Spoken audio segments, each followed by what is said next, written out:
or there was bleeding, that'd be a different situation. It would be more important than the boots.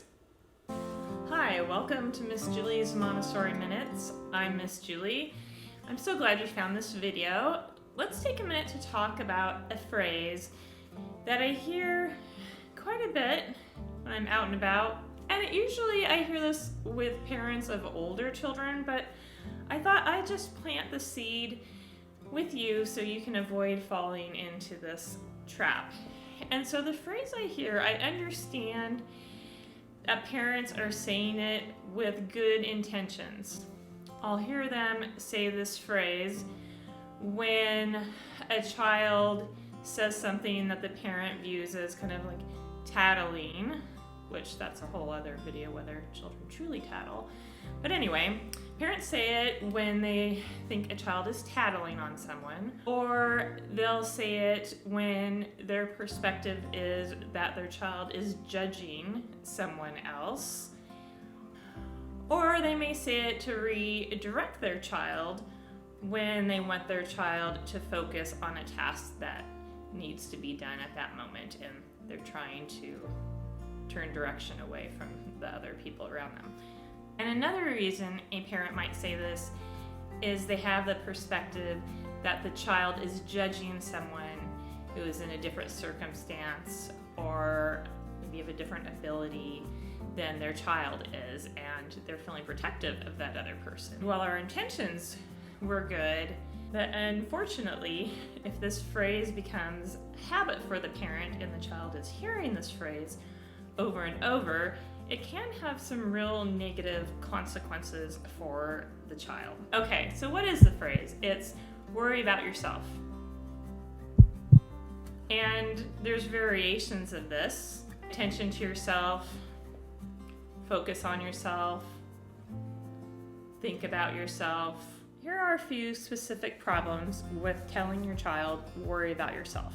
One problem with saying to your child, worry about yourself, is it ignores the child's recognition that someone else is having a problem and they are seeking you to recognize that problem with them, maybe to explain it to them, help them learn about it, or to see if you're going to help that person with the problem, or maybe they should help the person with the problem. A second problem is it tells the child not to be concerned with the circumstances of others.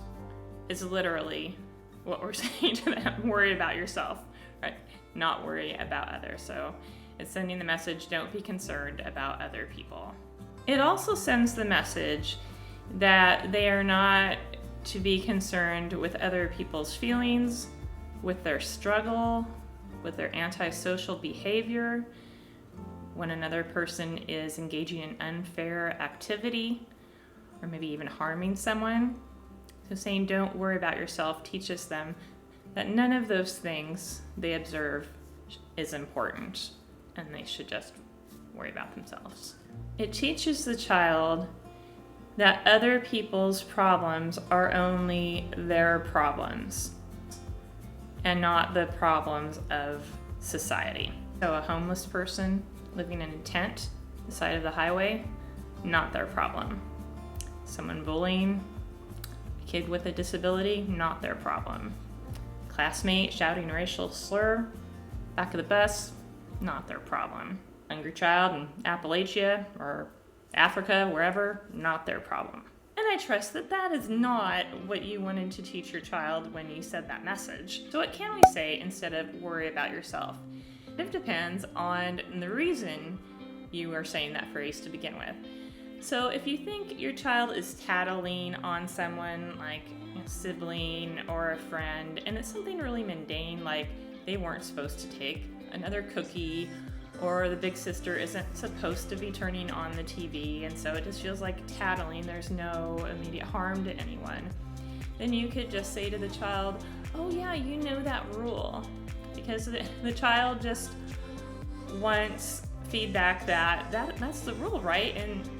And you know, she turned on the TV, she's not supposed to. So They're not necessarily trying to get the sibling in trouble, although often that's the perspective adults jump to. They just want you to recognize that they know the rule, that is indeed the rule, and even though that older sister is turning on the TV, she's not in compliance. And so you can just say to the child, oh, yeah, you know the rule. Something else we can say in circumstances where we really just want to make sure the child's not judging someone else, or, being, we're viewing them as being nosy, or it's kind of embarrassing. They said something out loud about someone else and we're trying to send a message of not being judgmental. You can use other phrases beyond worry about yourself. So let's take an example. Let's say you're at the store. Once we get to go out to stores all the time with our little kids. Imagine a future where we're all at the store, lots of little people at the store. Okay, anyway, you're somewhere and another child is throwing, a big tantrum, and your child is like, look, Mom, he's screaming, look at him. And, you're kind of embarrassed because, the mom's probably embarrassed. And that might be a situation where worry about yourself comes out. Instead, we could say, acknowledge, like, oh yeah, it looks like she's having a really hard time. I'm so glad, her mom is there with her to help her through that. Okay, so it sends a clear message that yes, that person's having a hard time. Yes, it's right to care. That person is having a hard time and struggling. And there's a solution. The mom is there helping the child through it. So that also communicates, in this situation, it's not our job to help that child. So we can show our child that we too are compassionate about that child and that mother, and that there is a solution present, and we're not just disregarding worry about yourself.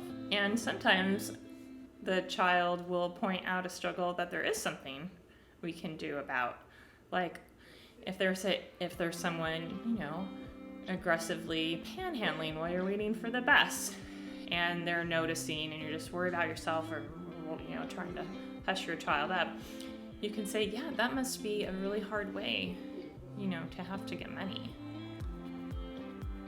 That person sees that as the best option right now. What could we do about that? Child can be part of the solution, rather than just worry about yourself. Too many people just worrying about themselves, right? You're not just worrying about yourself. So let's invite our child to be compassionate too, and reinforce that compassion that they're naturally showing. Another situation that people say worry about yourself is when really they want the child to just focus on what they're doing, right? So the child is putting on their boots and their brother's, flipping their coat around, and he's flipping his coat around. You want the child to focus on their boots rather than saying worry about yourself, and say, yeah, we'll see if he needs help after we get your boots on.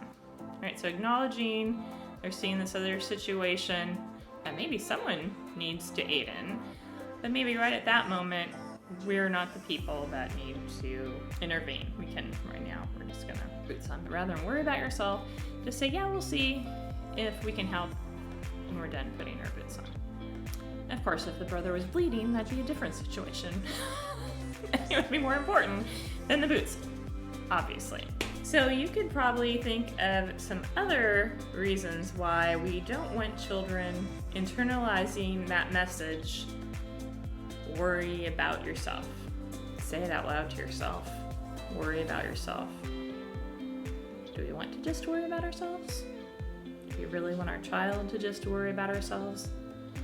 And if that's a go-to phrase, worry about yourself, we run the risk that children are going to grow up worrying about themselves. Where will that get us? So I've named a few reasons to avoid it and a few suggestions on what to say instead. If you have ideas, I'm sure you do, please comment below so that I can learn from you, because I'm always looking for new phrases too. As or other people watching this video. All right, well, if you watched to the end, thank you very much. Please take a moment to like this video and your feedback below in the comments. And if you've watched and enjoyed a few of my videos already, please go ahead and subscribe. It helps the YouTube gods send the video to other parents who might benefit from it. All right, see you next time on Thursday or Saturday or Monday. Bye. Who? Go get it. Go get it. Go get it. Yeah. Uh-oh. Uh-oh. What happened?